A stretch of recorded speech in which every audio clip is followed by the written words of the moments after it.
Ok, a gente precisa conversar agora um pouco sobre equilíbrio de fases. Então, o que a gente vinha falando até agora? A gente vinha procurando sempre entender que, a partir de um momento que você tem um determinado reservatório em que ele está produzindo uma quantidade de óleo, essa quantidade de óleo vai fornecer também uma quantidade de gás. Só que a gente não estava se importando muito com a composição e a relação entre essas composições para o gás e o óleo formados durante a produção de petróleo. Então, nesse caso, a gente precisa começar então a pensar sobre como a composição está sendo influenciada pela como a partição dessa quantidade de gás fornecida a partir da solubilidade do óleo, ela está sendo influenciada pela composição total desse sistema. Então, a gente está tentando identificar aqui como a composição Z1 ela está tendo influência na partição das fases. Então, o que interessa a gente entender é justamente o equilíbrio entre o óleo e gás. E aí, por equilíbrio, o que é que eu quero dizer? É que uma determinada composição dessa mistura total vai fornecer um determinado número de mols de gás e vai fornecer uma quantidade de número de mols de óleo. Então, o que a gente procura saber é como a conhecida a composição total,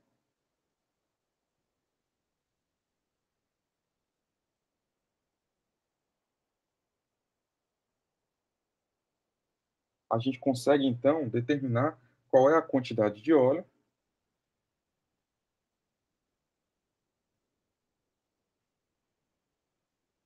e qual é a composição desse óleo e gás.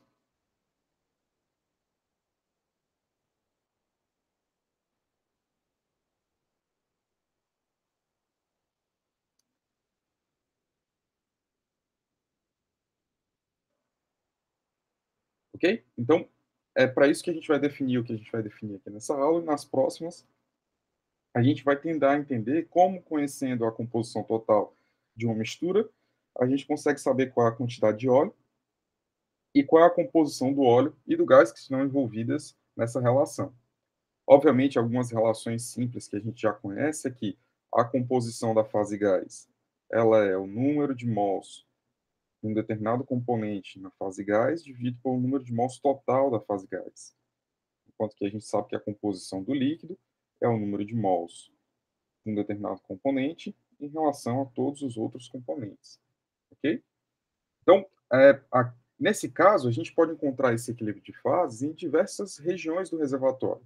A gente pode encontrar esse equilíbrio de fases propriamente dito dentro do reservatório. A gente pode encontrar esse equilíbrio de fases durante a tubulação de produção.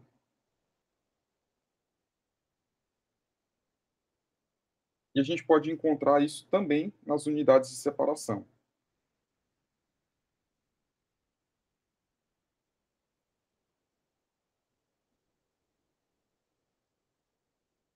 Então, só para a gente fazer um desenho esquemático disso, se a gente tiver aqui uma determinada região com um reservatório, então a gente tem então aqui os instrumentos para poder a gente conseguir chegar até ele, tubulação, e vai transferir isso para um sistema de separação na superfície. Então, nesse sistema de separação, de uma maneira simplificada, a gente vai inicialmente objetivar a separação do gás e do óleo. Então, nessa região aqui da unidade de separação, a gente então precisa começar a procurar ter um determinado controle da composição do que a gente tem. Então, na realidade, o que a gente precisa parar para pensar é que quem dá lucro para a venda do que a gente precisa é a produção de óleo. Então, o que a gente tenta fazer é sempre maximizar a produção de óleo, controlando os fatores que estão disponíveis, que muitas vezes é a pressão e a temperatura aqui do separador. Temperatura, às vezes, nem isso. Mas a pressão de separação é um dos fatores que são levados em conta para esse controle. Então, aqui a gente tem então a região em que pode ocorrer esse equilíbrio de fases ainda, né? próximo da região aqui na região wellbore, ou seja, na proximidade do ponto em que está sendo extraído o petróleo do reservatório. A gente tem um reservatório propriamente dito, a gente tem aqui essa região de wellbore. A gente tem os próprios risers ou tubulação de produção. Nessa região aqui a gente também pode encontrar o equilíbrio de fases. E no separador seria o ponto mais claro em que a gente consegue entender isso, ok? Então, o que a gente pode perceber é que a composição, mesmo a composição global, como a gente já tinha discutido anteriormente, ela vai mudando, né? Então, a composição que você tem in situ, então, a composição in situ, que seria a composição do fluido de reservatório lá naquela região que não foi afetada pela produção, essa composição in situ, ela não necessariamente ela é igual à composição de well stream. Então, quando eu digo well stream, é justamente a corrente que está entrando aqui para dentro das tubulações de produção. Então, essa mobilidade aqui dentro desse reservatório vai afetar essa composição. Como assim, professor? Se eu tenho aqui uma determinada porção do reservatório, eu sei que nessa porção eu tenho uma quantidade de líquido e uma quantidade de gás, para que essa porção do reservatório possa fluir dentro aqui do reservatório, ela vai ter que passar dentro de um meio poroso. E a mobilidade dessas duas fases são diferentes. Então, normalmente, você consegue correr o gás mais facilmente do que o óleo. O gás possui uma mobilidade maior do que a do óleo. Dessa forma, a composição que está chegando e entrando efetivamente aqui dentro da tubulação de produção, ela não necessariamente é a mesma da que você tem in situ no reservatório. Então, dessa forma, uma das formas de você tentar calcular, tentar prever, tentar entender como isso acontece, é justamente fazendo cálculos de equilíbrio de fase. E para esses cálculos de equilíbrio de fase, a gente tem uma definição importante a ser feita, que é a definição do que é a razão de equilíbrio.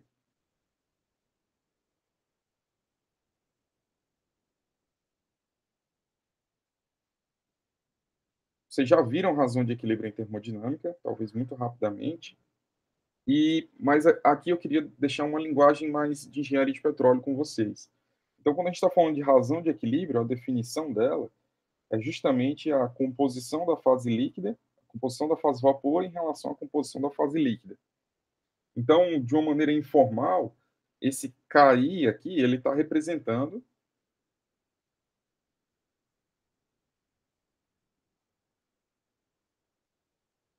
a preferência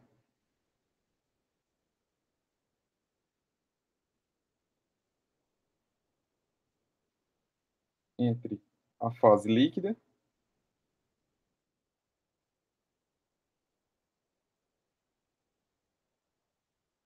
ou a fase vapor de um determinado componente.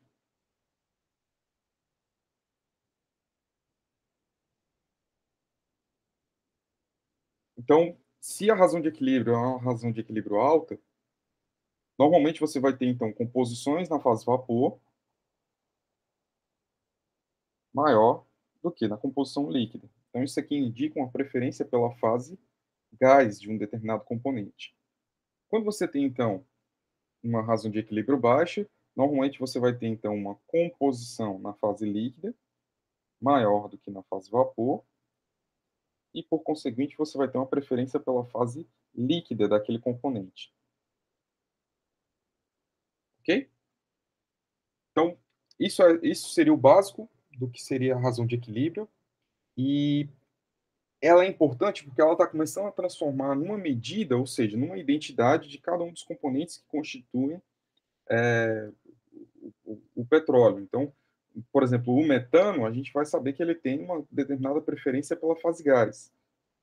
Por quê? Porque as razões de equilíbrio dele normalmente são altas. Então, a gente sabe que a maior parte do gás vai ser constituído de metano, enquanto que a gente sabe que a gente vai ter componentes intermediários e componentes mais pesados. Então, componente C10+, normalmente não é visto no gás após o processamento, ele vai estar basicamente dentro do óleo. Então, essa preferência, a identidade dessa preferência é dada justamente pela razão de equilíbrio, que é importante para que a gente possa entender que, se eu quero, então, perceber como a composição desse líquido está sendo influenciado pelas condições de processamento, eu preciso, então, de entender que, se eu mantiver o máximo de componentes possíveis dentro do óleo, eu vou poder ter um ganho muito maior.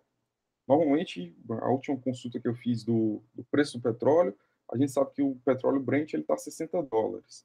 Isso é 5 ou 10 vezes mais do que se um determinado componente estiver na fase gás. Então, isso é que é o interessante para que a gente possa entender e avaliar isso. Então, para a gente ter uma correta noção dessa avaliação, é interessante a gente dar uma olhada num gráfico aqui.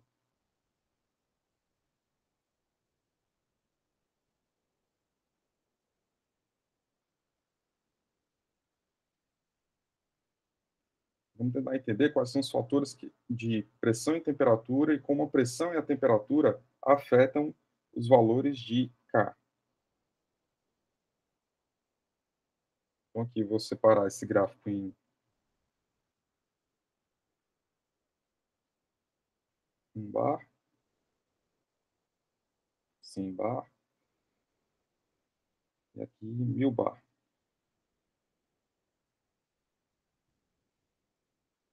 Vou botar mais uma divisão aqui.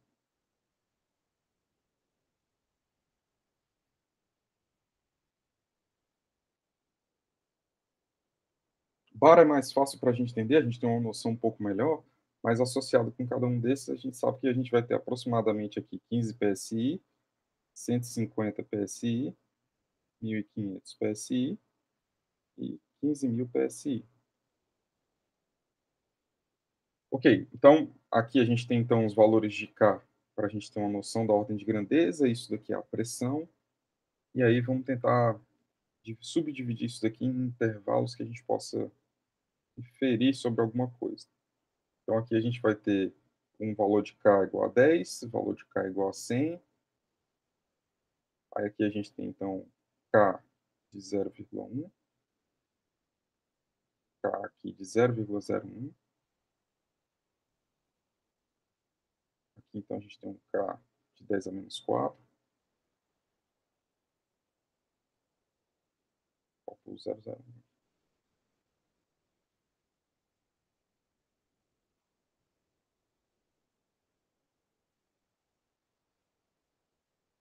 Ok? Então, vamos tentar fazer o desenho do primeiro componente aqui, um componente intermediário, ou seja, para esse componente em verde aqui, esse Cn é para n igual a 4, 3 ou 4, tá?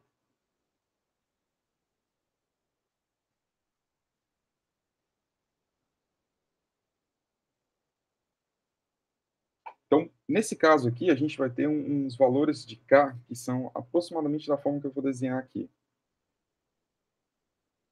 Então, ele começa aproximadamente aqui nos valores de 10, passa aqui nesse, eles vão caindo aqui para próximo de 0,01.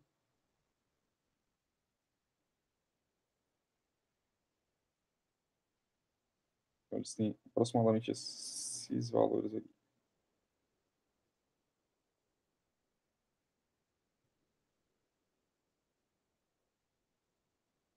Então, eles têm esse valor, essa região aqui é uma região aproximadamente reta, e a partir dessa pressão aqui de 1500, de 100 bar, ela começa a subir indefinitivamente. Então, você começa aqui em pressões baixas a ter uma preferência pela fase de vapor, você então reduz essa preferência para você ter uma preferência na fase líquida, até que ela retorna aqui num ponto de altíssima pressão, ok?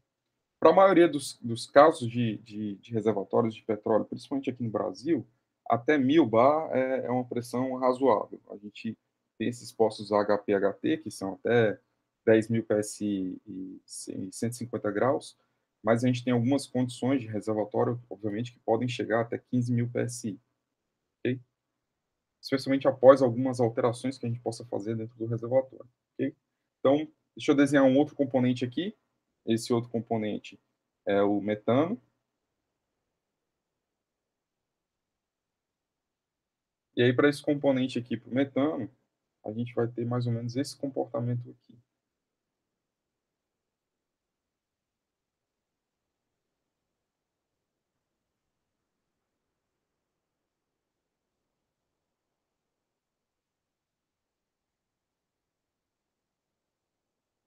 Exagerei aqui na cor.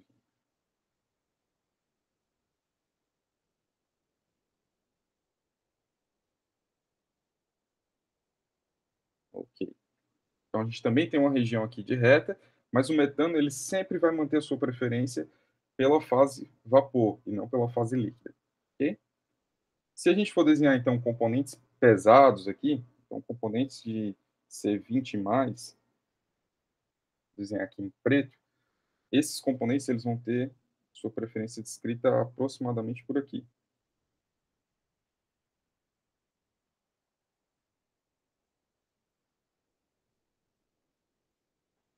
Todos eles vão tentar se encontrar num determinado ponto aqui, dependendo obviamente da relação entre eles e as composições. Só que o que eu quero mostrar para vocês aqui, que todas essas retas que eu desenhei aqui no começo das faixas de pressões, elas têm uma mesma inclinação. Essa inclinação aqui é -1. Todas elas, tá? Embora o meu desenho aqui não seja um dos melhores, mas essa inclinação aqui para todas elas é na faixa aqui de -1.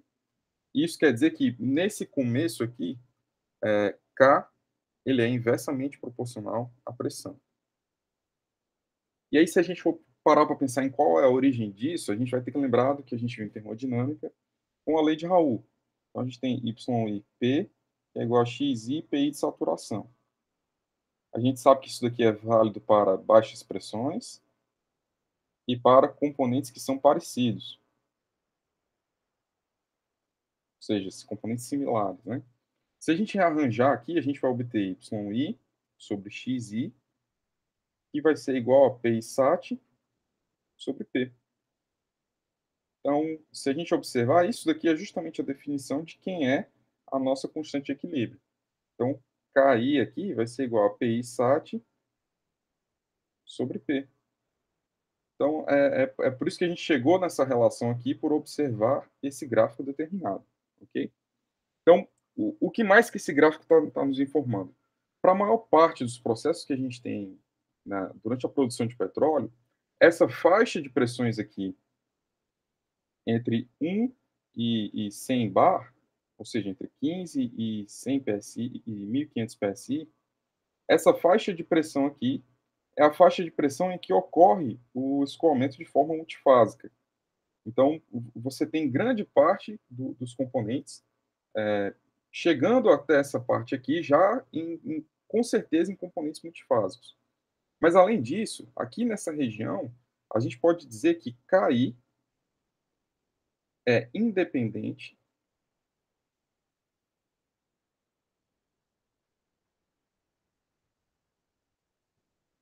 da composição global do sistema.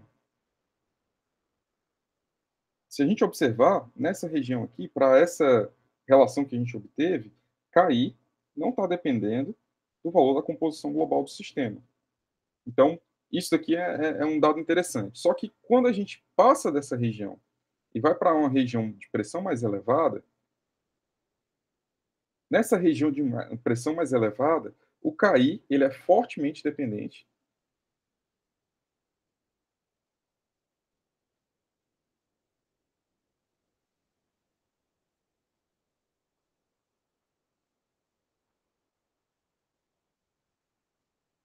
da composição global do sistema.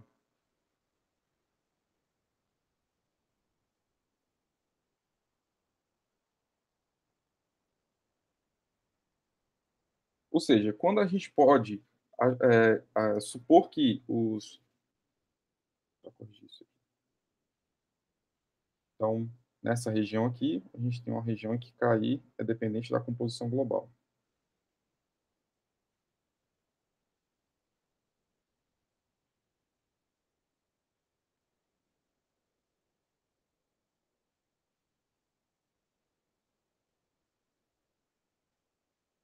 Ok? Bom, então, nesse caso aqui, nessa região aqui, normalmente é a região que a gente tem o reservatório propriamente dito.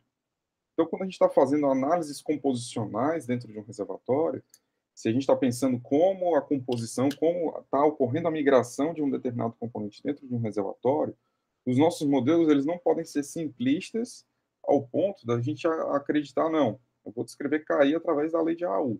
Porque, primeiro, a pressão já não vai ser baixa e, dependendo da quantidade dos componentes, especialmente em reservatórios de pressão, em que a gente tem um elevado teor de CO2, esses componentes parecidos aqui começam a falhar também, especialmente porque o CO2 tem uma questão da sua angulação, né? Eu acho que eu já tinha comentado isso com vocês. Em baixas pressões, ele tem uma polaridade, e quando você aumenta essa pressão, essa polaridade acaba se distorcendo um pouco. Então, o CO2 acaba sendo um grande vilão do que a gente precisa de compreender no comportamento de fases em situações de reservatório. Então, essa forte dependência da composição global acaba levando à necessidade de componentes mais robustos. E o que é interessante nessa análise que a gente está fazendo da influência da pressão nas condições de reservatório, na partição de um determinado componente, na preferência desse componente para uma determinada fase, é que C7, ou seja, para essa região que eu pintei ali de roxo, C7 é o mesmo componente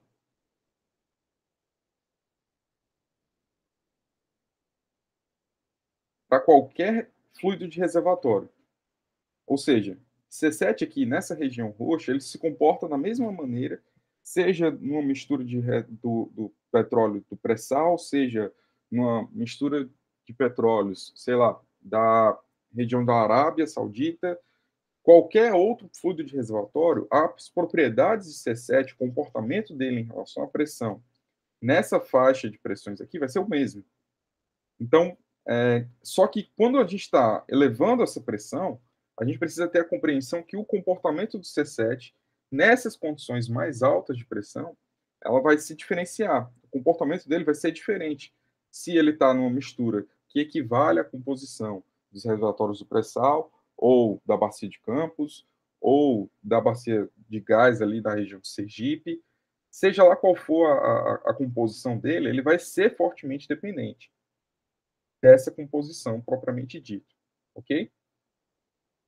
Então, nesse caso, a gente precisa, então, se lembrar aí, então, de alguns dados de termodinâmica, sabendo que a gente já conversou sobre a pressão, como é que a pressão influencia nessa partição desses componentes, e, além disso, a temperatura também tem uma certa influência. Se a gente puder desenhar aqui qual é o efeito da temperatura, se eu aumentar a temperatura de, por exemplo, 200 Fahrenheit para 250 Fahrenheit, a gente vai perceber uma mudança mais ou menos assim desse sistema. Então, esse fluido aqui que se comportava dessa forma, ele vai ter uma redução aqui, enquanto que esse outro aqui, ele pode ter uma pequena alteração do seu caminho aqui, seguindo dessa forma.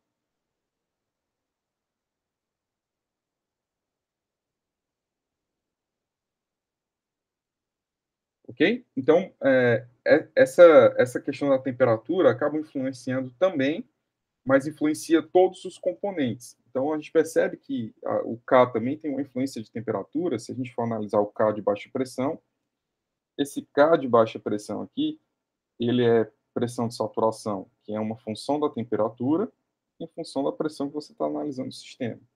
Então, a alteração desse valor da pressão de saturação vai acabar alterando também o valor de K, ok?